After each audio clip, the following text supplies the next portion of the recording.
Hola chicos, ¿cómo están? Bueno, esta es la clase del día 22 de mayo de elementos de macro y microeconomía, donde vamos a comenzar un nuevo tema que se llama sistemas económicos. Para los que ya tengan este libro o que lo tengan de los años anteriores, este tema que voy a tratar hoy está en las páginas 16 a 18. Bien, ¿qué son los sistemas económicos y por qué estudiamos los sistemas económicos? Hay diferentes formas de comprar, de vender y de comprar y vender diferentes bienes, servicios o factores. Hay diferentes impuestos que se pagan, hay diferentes máquinas, herramientas que utilizan las empresas y estas diferencias o similitudes en el funcionamiento global de la economía de los países hace que existan diferentes sistemas económicos. Entonces la pregunta es, ¿por qué las economías de los países no son iguales? Justamente por esto, porque hay diferentes sistemas económicos, es decir, las personas, los individuos, los integrantes de una sociedad compran, venden diferentes bienes, servicios o factores de diferente manera. Entonces, ¿qué son los sistemas económicos? Los sistemas económicos son la forma en la que se organizan los individuos de una sociedad para solucionar sus problemas económicos básicos. ¿Cuáles son esos problemas económicos básicos que tiene una sociedad? Son de tres tipos. ¿Qué producir? ¿Cómo producir? ¿Y para quién producir? ¿Qué quiere decir qué producir? Aquí a la respuesta de este problema económico básico nos retrotraemos a la unidad anterior en la cual vimos los diferentes tipos de bienes. ¿Recuerdan la clasificación de los bienes? Bien. Entonces, una de las cuestiones fundamentales es qué bienes y servicios se van a producir y en qué cantidad. Es decir, ¿se van a producir bienes de consumo o bienes de inversión? Esos bienes van a ser de escasa calidad, de muy buena calidad. Esos bienes serán complementarios, serán sustitutos, ¿sí?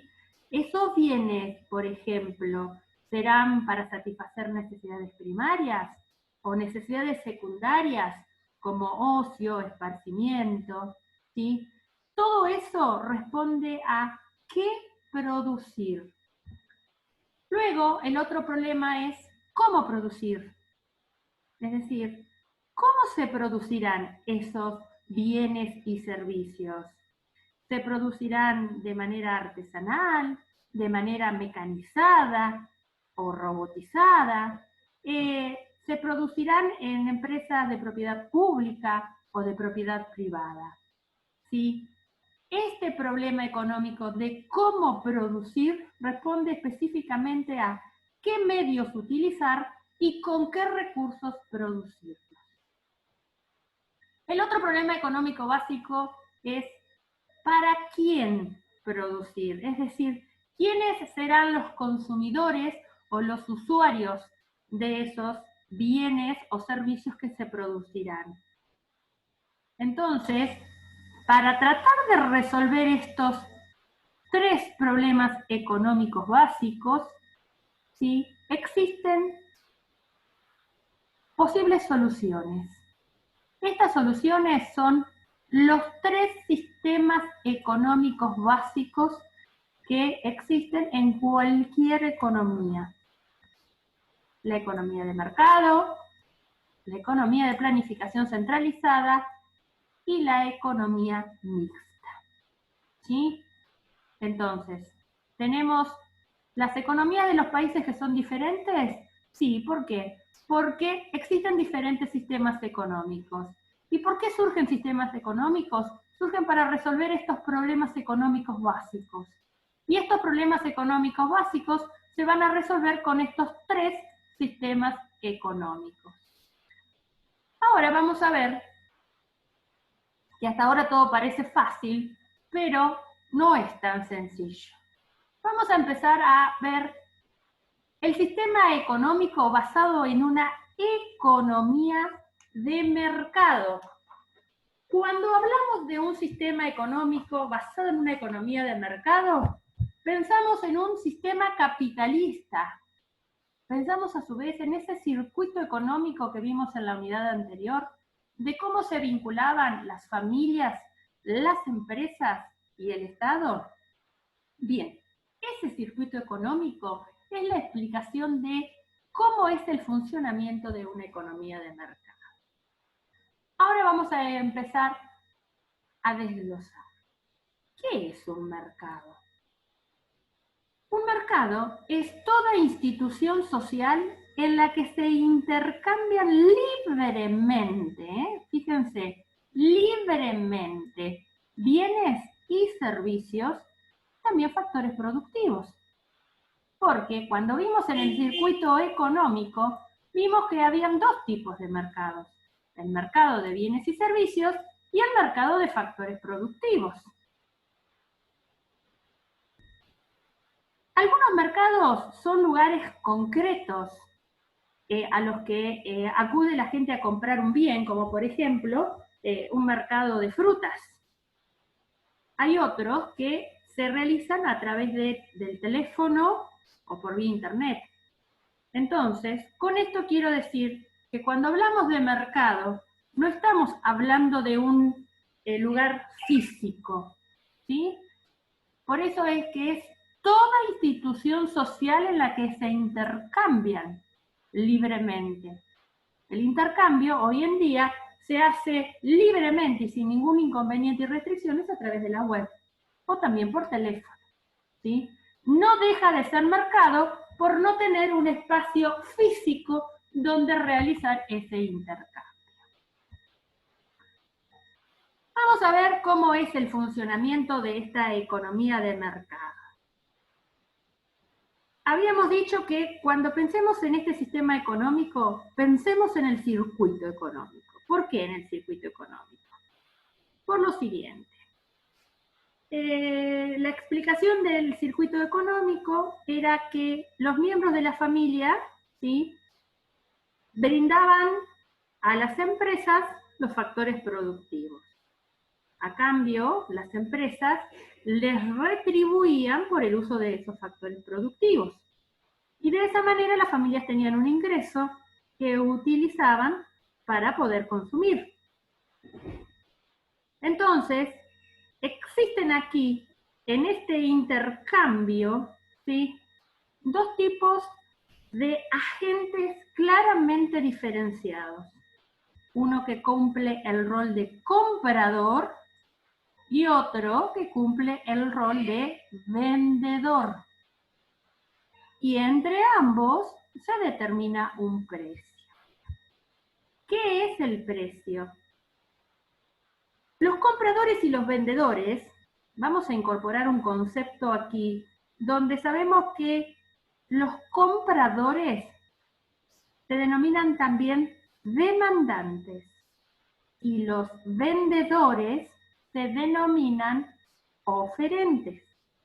Entonces, los demandantes y los oferentes se ponen de acuerdo en el precio de un bien o de un servicio para poder realizar el intercambio de cantidades de ese bien, ¿sí?, por una determinada cantidad de dinero. Y con esto estamos diciendo que el precio de un determinado bien es su relación de cambio por dinero. Esto es, la cantidad de pesos que se necesitan para obtener a cambio una unidad del bien.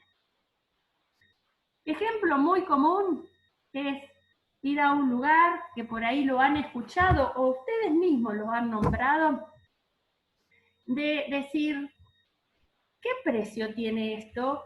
Y les dicen un determinado monto y ustedes se miran y dicen, la verdad que no lo vale. Ese es el precio en economía. Es la relación de cambio que hay entre el bien y la cantidad de pesos. ¿Sí? ¿Qué es entonces lo que caracteriza entonces al funcionamiento de una economía de mercado? Es justamente en la libertad o el libre juego entre la oferta y la demanda. El comprador compra lo que quiere y lo que necesita, y el vendedor vende lo que fabrica o lo que le demandan. Y aquí incorporamos el concepto de la mano invisible de Adam Smith. Adam Smith se refirió ya en el año 1776, en el año en el cual Henry Ford, ¿sí?, la fábrica Ford, producía entre 50 y 60.000 automóviles por año. En ese momento, Adam Smith dijo: hay una mano invisible que maneja el mercado. Y esa mano invisible son justamente las ventas y el precio de los bienes. Las personas, mediante sus compras, le dicen a los fabricantes lo que deben producir. Supongamos, las personas van al cine asiduamente, pero no van al teatro. Entonces los consumidores le están diciendo a los productores: produzcan más cine, ¿sí?, o más opciones de cine, porque es lo que nos gusta. Teatro, no. Entonces se vuelcan más a fabricar opciones de cine. O, por ejemplo, compran una determinada línea de jeans y no otra. Entonces le están diciendo los consumidores, con sus gustos y preferencias, a los fabricantes: es este el estilo de jean que nos gusta y no el otro. Entonces, ¿qué hacen los fabricantes? Fabrican el otro jean, el que realmente consumen los compradores. Y más o menos ese es el mecanismo de mercado. El mecanismo de mercado no requiere un contacto directo entre compradores y vendedores. La clave son las señales que dan los precios. Si al precio de mercado se desea algo y se tiene el suficiente dinero, se compra. Y si hay una cantidad suficiente de personas que hacen lo mismo, ¿qué pasa? Las ventas totales de ese producto aumentarán. Y al ver que aumentan las ventas, los precios se incrementarán. Y de esa manera también incrementarán la producción de ese bien y por lo tanto emplearán más recursos. Entonces, fíjense cómo las ventas y los precios transmiten el mensaje y dirigen el mercado. Y es eso lo que significa la mano invisible de Adam Smith. Les voy a enviar una pequeña tarea y vamos a continuar desarrollando las fallas o las limitaciones que presenta este sistema económico basado en el mercado, en el libre intercambio de oferta y demanda, en el libre intercambio de compradores y de vendedores, la próxima clase. Chao, chicos.